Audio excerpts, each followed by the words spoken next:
Let's take a look at some of the rarest characters that came out during Disneyland's Star Wars Night. SABINE WREN and Ezra Bridger.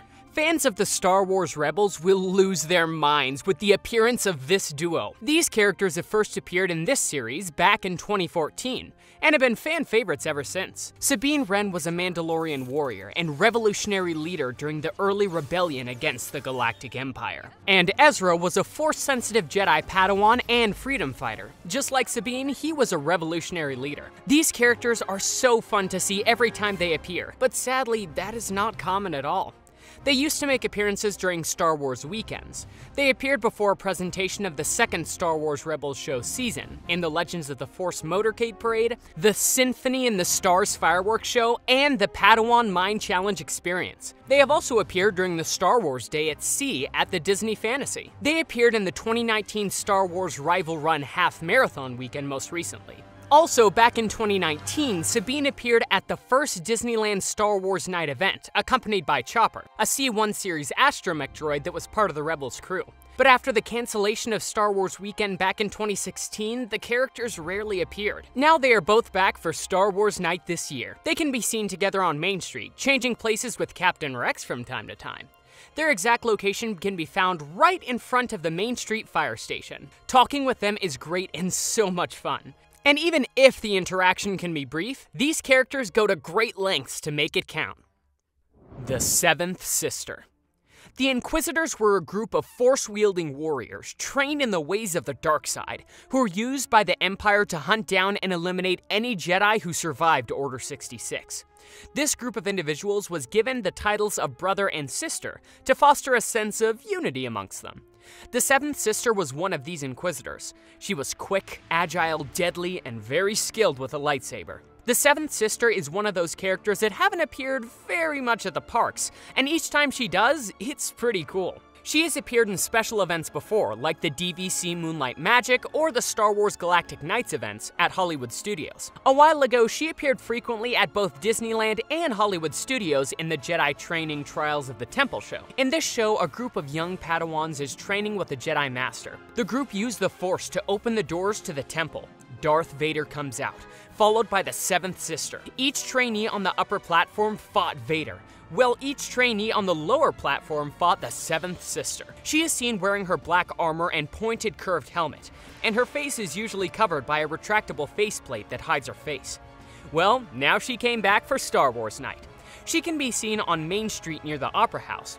Her costume is fantastic because it lights up. She is pretty imposing and an amazing meet and greet that you need to experience. Cantina Band. Figrin D'an and the Modal Nodes, or as most people know them, the Cantina Band, is one of the most emblematic elements of Star Wars. The band, led by Figrin D'an, has been a constant in the Tatooine music scene. They've been seen playing in many venues like Jabba the Hutt's Palace and Mos Eisley, specifically in Chalam's Cantina, which is where we all met them. This band has a vast and impressive lore behind it, and we really recommend that you take a dive into it to find out more about their history. But today, we're going to be talking about their appearances at Disney parks. We're happy to say that the Cantina Band has had lots of appearances at the parks, and honestly, most of them are brilliant and a little bizarre. One of the weirdest and probably most fun appearances was in the Hyperspace Hoopla show during the Star Wars weekends. The Hyperspace Hoopla was a dance-off event where 2 or more groups of Star Wars characters had a fan-judged dance-off to contemporary music to determine a winner. And yes, it was as amazing as it sounds. In this show, the band delighted us with its infamous dance steps to the rhythm of different songs, and sometimes some of the band's members were even wearing hats while dancing. Now the band is back for Star Wars Night, and their appearance during the event is epic. The band can be found going around the rivers of America aboard a raft playing their most famous song, Mad About Me, at full volume. Surprisingly, this time, only 3 members of the band are playing, which is rare since every time they have appeared, there have been at least 5 members. Even though this appearance is not a meet and greet, the sighting of these characters is one of the best moments of the night, thanks to the enthusiasm and energy shown by these curious aliens. Ewoks. There was a time when the most controversial thing about Star Wars was the Ewoks. This just shows that apparently, Star Wars fans have hated Star Wars since the beginning. Let the hate flow through you. We've come a long way since then. We went from hating the Ewoks to hating Jar Jar to hating Star Wars in general. So many of these people now hate other things regarding Star Wars, and some of them have left hating Ewoks in the past. And that is very clear whenever these characters appear at the parks. As with almost every other character on this list, the Ewoks used to appear very frequently during Star Wars weekends, but we know what happened with those. They have also appeared in events like the 2019 Star Wars Rival Run Half Marathon Weekend as one of the character stops. They also appeared at the 2018 Star Wars Galactic Nights event at Hollywood Studios. This event was like the After Dark Disneyland events where people could dress up to celebrate all things Star Wars. The event was themed after a movie premiere style party where they celebrated the release of Solo: A Star Wars Story. And of course, the Ewoks have appeared at the previous Disneyland Star Wars After Dark events. When we say that people left their hatred for Ewoks in the past, we mean it. During every event they have appeared, we can say that the longest lines have been the ones where people wait to see the Ewoks. In this year's Star Wars Night, the lines were up to 2 hours long. So if you want to meet these cute creatures, be sure to run, don't walk, to Critter Country, next to Splash Mountain, where Wicket and Poplu will be happy to give you one of the warmest and cutest hugs. Darth Vader, Darth Maul, and Darth Sidious. Of course, this wouldn't be a Star Wars character list without these Sith Lords, but of course each of these characters has different levels of rareness, so let's start with the most common, Darth Vader. Darth Vader has had so many meet and greets throughout the years. He's made regular appearances during Star Wars weekends where you could see him. He appeared at the Legends of the Force motorcade, the Symphony in the Stars fireworks show, and also graced guests with his amazing dance moves at the Hyperspace Hoopla. And thankfully, after Star Wars weekends were canceled, he did not become a rare character at all. At Disneyland, he met regularly at the Star Wars launch bay, which will be coming back soon. He also meets regularly at Disneyland Paris' Starport in Discoveryland. The next Sith Lord is Darth Maul, and honestly, he is such an amazing character to just be able to see. He used to make daily appearances during the Jedi Training Academy guest experience at Hollywood Studios, Disneyland, Disneyland Paris, and Hong Kong Disneyland. When Jedi Training replaced Jedi Training Academy, Trials of the Temple, Darth Maul was still a part of the show until 2016 when he was replaced by KYLO Ren. Last but not least, the rarest character of them all is Darth Sidious. This character is nowhere to be seen. He appeared during Star Wars weekend and mostly during the Hyperspace Hoopla, which honestly makes this appearance awesome. He is almost always surrounded by his Red Royal Guards. All of these Sith Lords came back for Star Wars Night, and we can say that it was one of the best appearances of them all. These characters appeared in the Tomorrowland Terrace, where they had a kind of small show. Here the stage lifted so the characters could come out and see the guests. And whenever there would be a change, the stage lowered, and a new character would come out. Usually, Vader was out all night, and the characters that changed were Darth Sidious and Darth Maul. This show was amazing, and we think this should be a regular show. AHSOKA TANO. AHSOKA has become one of the most beloved characters in the Star Wars universe since her first appearance as Anakin's Padawan in the Clone Wars. She has come a long way since then, and we've seen more and more from this character in series like Rebels, The Mandalorian, and soon her very own series. And throughout all of these, we have seen her grow from a headstrong student into a mature and powerful leader. So it is no surprise that she is one of the most loved characters in all of Star Wars. However, what is surprising is how rare AHSOKA's appearances have been at the parks. She, along with many other characters on this list, has almost only appeared during Star Wars weekends. She appeared at the Legends of the Force motorcade, at the Symphony of the Stars fireworks, and dancing the night away at the Hyperspace Hoopla dance-off. She also made an appearance at Disneyland Star Wars Nite in 2019. But her appearance at the first 2 nights of this year's event was a disturbance in the Force. During the first night, AHSOKA was supposed to appear just behind the Matterhorn bobsleds in her own photo op space. But 2 hours passed and she was nowhere to be seen. She eventually appeared, but not in her photo op for meet and greets. She was seen on the 2nd floor balcony of the Star Wars launch bay. Apparently, the meet and greet was canceled due to a wardrobe malfunction, so she only came out to greet guests from this other location. Sadly, this resulted in AHSOKA's appearance being canceled altogether for the second night. Hopefully, this problem was fixed and AHSOKA will be seen during the last night of the event. Who knows? Captain Rex. Captain Rex is another character that has become very loved in the past few years. He comes hand in hand with AHSOKA, and both of their stories and what they have done are amazing. For those of you who don't know him, Captain Rex is a clone who served under the Republic during the Clone Wars, under Anakin and AHSOKA. His loyalty to the Republic and his Jedi generals was absolute. But when Order 66 was executed, Darth Sidious gave Rex explicit orders to execute AHSOKA, even though she wasn't a Jedi anymore at that time. Rex hunted down AHSOKA and she stunned him into unconsciousness, and then helped free him from the programming of his inhibitor chip. We've seen Rex's story in Clone Wars and Rebels, and hopefully we'll get to see him again soon in the upcoming AHSOKA series. Sadly, at the parks, we haven't seen him enough. Rex was another one of those victims of the cancellation of Star Wars weekends. He used to appear frequently during these weekends, along with AHSOKA and Commander Cody. They had a special meet and greet and also appeared during the shows and cavalcades. But thankfully, Rex is back for Star Wars Nite. He can be seen on Main Street just before the Main Street fire station. You have to check because he switches with Sabine and EZRA from time to time. So if you want to get all of these three characters, you have to time it just right. It is fantastic seeing Captain Rex again at the parks, and hopefully we'll see him again soon. Zam Whistle. Zam Whistle was a shape-shifting bounty hunter enlisted by Jango Fett to assassinate Padme. First, she planted a bomb on the Senator's ship, where she killed the crew and Padme's body double.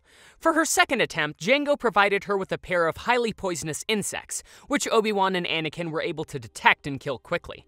This resulted in the Jedi pursuing Zam through Coruscant. Anakin caught up with her, and just as she was about to confess, Jango shot her in the neck with a saber dart and killed her. This character has not appeared much at the parks, and the perfect place where she could be seen was, you guessed it, the Star Wars weekends. She appeared in the Legends of the Force Motorcade Parade, the Symphony and the Stars Fireworks Show, and also in the fantastic and bizarre Hyperspace Hoopla, where she showed guests some of the best dance moves. Now during Star Wars Nite, she's back. And while this might not be a meet and greet as we're used to, we're happy that she is present at the event. She said hi to guests from the second floor of the Star Wars launch bay.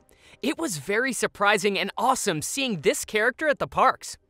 Mickey and Minnie as R2-D2 and BB-8. As we've said before, Mickey and Minnie are the characters with the most costumes at the Disney parks, of course. They've done it all, from special celebrations to holidays like Halloween, to themes like safari or circus. They also have special costumes where they appear dressed as other characters, like their Captain America and Ghost Spider costumes. And of course, they have also dressed as Star Wars characters before. But whenever they've used Star Wars costumes, they always appear as a Jedi and Princess Leia. But this time, Mickey and Minnie had brand new Star Wars-inspired costumes. Mickey was dressed as R2-D2, and Minnie had a BB-8-inspired dress, and they looked so cute. There are 2 times when you can see them during Star Wars Nite. The first opportunity is during the costume showcase on Main Street, where guests wearing their finest galactic costumes were invited to follow behind Mickey and Minnie in a cavalcade down Main Street. The cavalcade ended in front of the castle, where guests could then take a group picture with Mickey and Minnie. Then, when the end of the event was near, Mickey and Minnie appeared at the top of the steps of the Main Street Railroad station, saying goodbye to guests. These costumes were very cute, and hopefully we'll get to see them again someday. Jawas and Tusken Raiders. There are so many incredible species to choose from in the Star Wars universe, but some of the most known are the Jawas and the Tusken Raiders, or the Sand People. Jawas are small humanoids hidden behind robes. Almost all of their faces are concealed, with the exception of their glowing yellow eyes. These creatures comb the deserts of Tatooine in search of discarded scrap and wayward mechanicals, so they can sell their junk to any moisture farmer that they come across. While they can come across as mean and a bit annoying, you can't deny that these creatures are pretty cute. Tusken Raiders, on the other hand, are anything but cute. These creatures wear abundant clothing that completely hides the way they look, but protects them from Tatooine's twin suns and from the sand. These creatures are nomads and are known to raid local settlers and anyone they come across. Both of these species have appeared in the parks before. However, the Tusken Raiders have rarely been seen outside of Tatooine. They left their planet just to attend Star Wars weekends, where guests could see them in the Legends of the Force Motorcade and in the Hyperspace Hoopla. They also appeared during the Star Wars Galactic Nights event and in the Run Disney Star Wars Half Marathon weekend. The Jawas, on the other hand, have been seen more frequently. They have appeared at the Star Wars weekends and Galactic Nights, but they also can sometimes be seen at the Star Wars launch bay in both Disneyland and Disney World. They also used to appear at the Rebel Hangout Star Wars experience at the Star Wars Galactic Dine-In breakfast at the Sci-Fi Dine-In Theater. For Star Wars Night this year, these creatures came back, and they are meeting guests in Fantasyland, near It's a Small World, and we love seeing these little creatures. Captain Phasma and Stormtroopers. Captain Phasma used to be a regular at Disney parks. She and many stormtroopers appeared in a show called The March of the First Order. The first time she appeared was way back in 2016 in Hollywood Studios, where guests could see Captain Phasma at the front of a group of stormtroopers. The group marched down Hollywood Boulevard, and it became an instant fan favorite. Then at Disneyland, the show began in 2018, during the first Star Wars After Dark event. At Disneyland, the march began with the arrival by shuttle somewhere on the Star Wars launch bay building. You could actually hear the ship arriving. Then the stormtroopers appeared on the second level of the building. They were soon joined by Captain Phasma. She led the patrol down the ramp and through all of Tomorrowland. As they parade around Tomorrowland, they stopped to look for those sympathetic to the Resistance. After the event, the show became a regular thing in Tomorrowland at Disneyland, and just as in Hollywood Studios, it occurred several times a day. Captain Phasma also appeared during the Galactic Night's DVC Moonlight Magic and Run Disney events. Just before Galaxy's Edge opened, Disney announced that this show would no longer be taking place and that it was completely canceled. Well, it came back for this year's Star Wars Nite, and it is pretty cool to be able to see it once more. The whole atmosphere changes when this show takes place, and we think that Disney should bring it back, at least during May each year. R2-D2, C-3PO, and BB-8. Star Wars wouldn't be what it is today without the help of its droids. Throughout the saga, there are so many lovable and cute droids, like Chopper or the mouse droids. But the ones at the top of the list are definitely these three. BB-8 is one of these droids that appears most frequently at the parks. Guests can meet BB-8 at the Star Wars launch bay in Disneyland Hollywood Studios, at Walt Disney World, and at the Star Wars Command Post in Tomorrowland at Hong Kong Disneyland regularly. R2-D2's appearances are a bit more rare. He has appeared at several Star Wars events and, of course, Star Wars weekends.